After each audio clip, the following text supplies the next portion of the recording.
Right, carrying on. Sorry about that. Some at the door. A parcel. Not for me though. But I took it in. Some more odds and ends. As you say, I don't know whether this house is more like a museum or a junk shop. But it's all interesting bits. That's one of the Edison you know what I mean. It's a replica lamp. Some barometers, thermometers.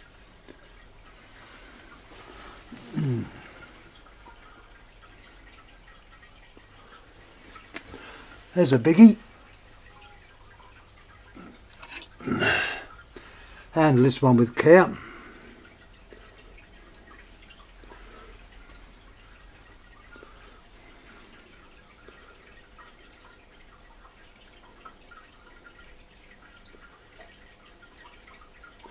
It's unnamed. It's a carbon filament, but look, it's a double filament.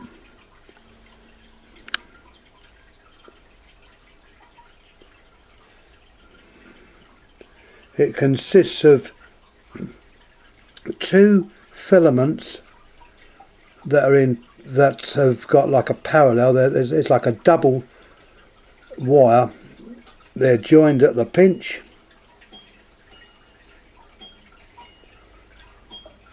Never seen this on any other carbon lamp before. Pip top.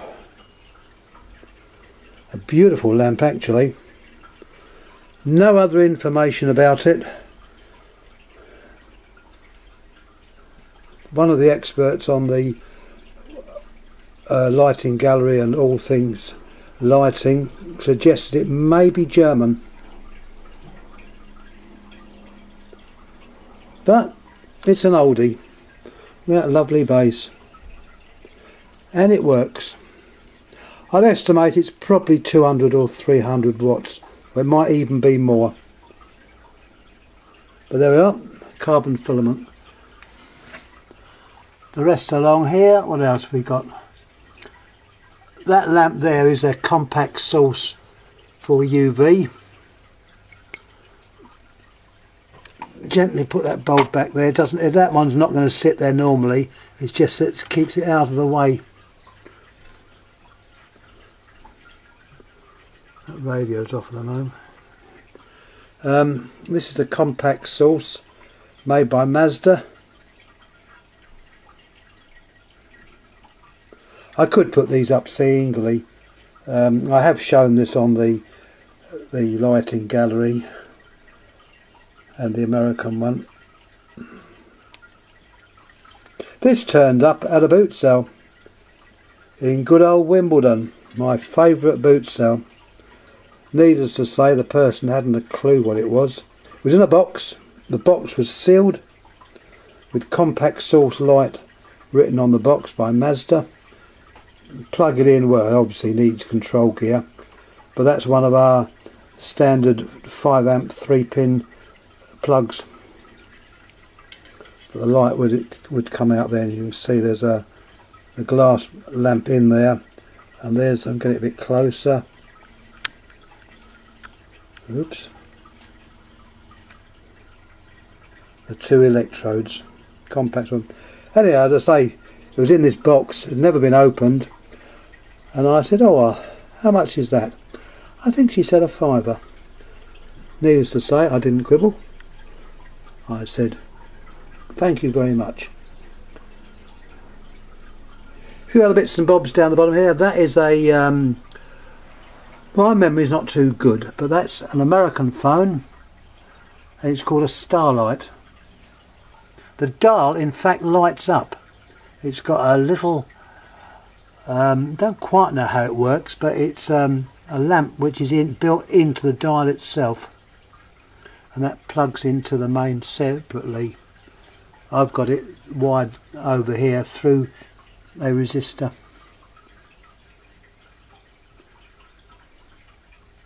Other bits and bobs, nearly to the end. That radio Let's have another look. This is on the bottom row. Some insulators.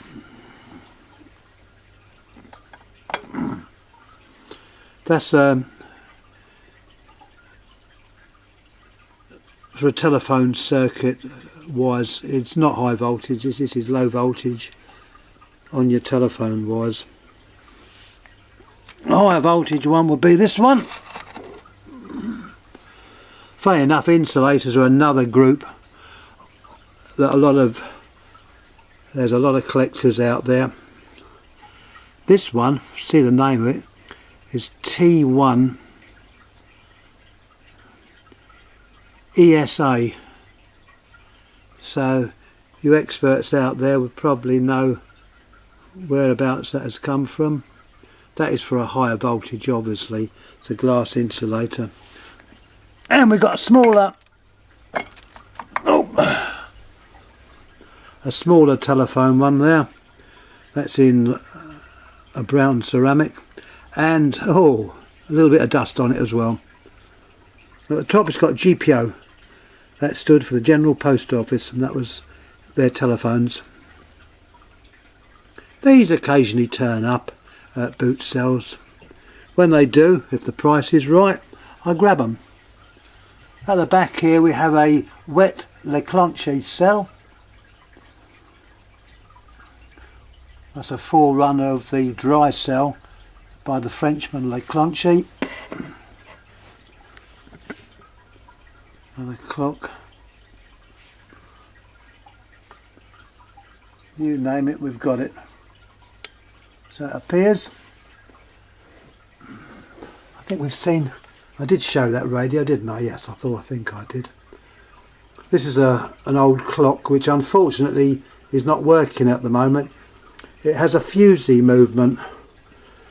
That is a movement which has a fusee, which is a chain which controls the amount of pull on the mainspring so that it is constant, which means it doesn't gain or lose, it just remains constant. But unfortunately the fusee, which in this case is a wire, has gone. But not to worry. That's called a lancet case. It's like a Gothic design. There's my Rumpfkopf coil. Whoa, nothing in there, that's empty.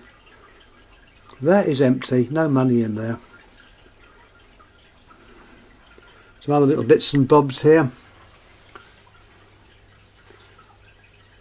A little magneto. That round thing with a hole in it is a beehive shelf, which is used when you're collecting gases in water. Long thermometers. The cat's basket, which has got some bulbs on it.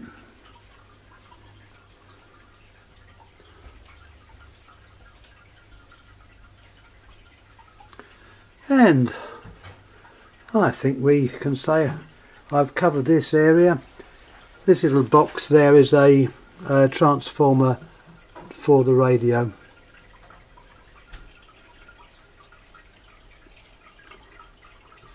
A Sputnik weather station. A very old bottle at the back there.